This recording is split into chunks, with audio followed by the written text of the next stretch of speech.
ఒక్కొక్క మహిళకి 18,000 రూపాయలు చొప్పున 2 సంవత్సరాలు 30,000 రూపాయలు బాకీ ఉన్నది.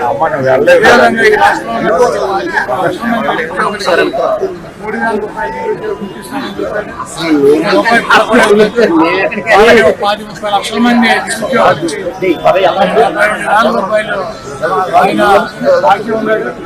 అదేవిధంగా ఈరోజు నిరుద్యోగులకి డిఎస్సీ అకౌంట్ పెట్టి నేను గతంలో వైఎస్సీకి ఉన్న 10,000 మందికి మిగతా వాటిని క్యాన్సిల్ చేసి ఒక 6,000 మందిని కలిపి 16,000 మందికి డిఎస్సీ ఇచ్చారని గొప్పలు చెప్పినటువంటి ఈ ప్రభుత్వం జగన్మోహన్ రెడ్డి గారు అడుగుతున్నటువంటి ఏ క్వశ్చన్ ఈరోజు నిరుద్యోగులకి అక్రమ మార్గంలో ఇవ్వాల్సినటువంటి ఉద్యోగాలను కూడా మరి బంధుప్రీతితో పార్టీ ప్రీతితో డబ్బు మీద మమకారంతో మరి నిజంగా కావలసినటువంటి వాళ్ళకి అన్యాయం చేసి ఈరోజు వాళ్ళ పిఎస్సీ ఉద్యోగాలు అదేవిధంగా ఈ రాష్ట్రాన్ని అనేక రకాలుగా అభివృద్ధి చేస్తాను, నేను సంపద సృష్టిస్తానని చెప్పాడు. సంపద సృష్టించేది ఏం లేదు.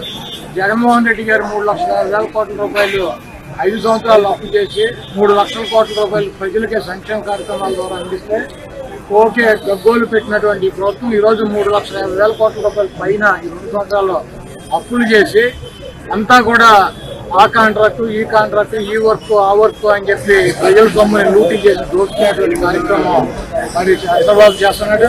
సంపద నేను సృష్టిస్తానని చెప్పి ఇప్పుడు అధికారంలోకి వచ్చినా చెబుతున్నాడు చంద్రబాబు నాయుడు గారు.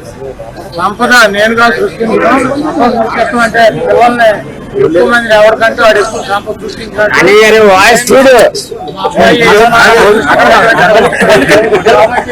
మీరే మీ సంపదని మీరు సృష్టించుకోండి, మీ ఇద్దరం చేతకాని వాళ్ళు మాకేమి సంపద సృష్టించలేదు, ఒక్కొక్కరిని సృష్టించాం, మీరు 4గురిని 5గురిని 10 మందిని మీరు సృష్టించుకోమని చెప్పి మనకి చంద్రబాబు నాయుడు సంపలు చెబుతున్నటువంటి పరిస్థితి ఉంది.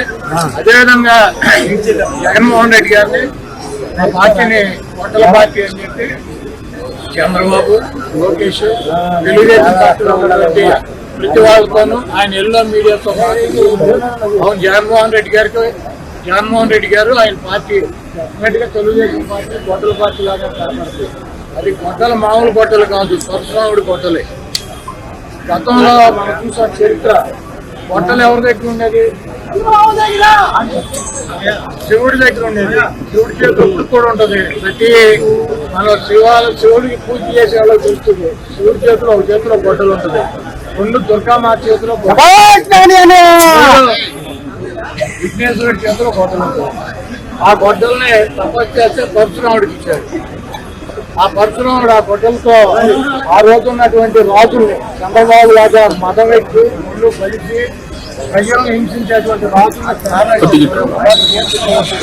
పరశురాముడు. ఈ రోజు చంద్రబాబు నాయుడు గొడ్డలతో సంబంధం లేకుండా ఈ రాష్ట్ర ప్రజలు 2029లో పరశురాముడి గొడ్డలు జగన్మోహన్ రెడ్డి గారు కట్టించబోతున్నారు. మీరు ఒకటి గుర్తు పెట్టుకోండి, ఆ గొడ్డలతో మీ పార్టీని, మీ అవినీతి సామ్రాజ్యాన్ని, మీ రాజకీయ జీవితాలని తెగనరికి భూమిలో పరశురాముడిలాగా పాతి పెడతాడు.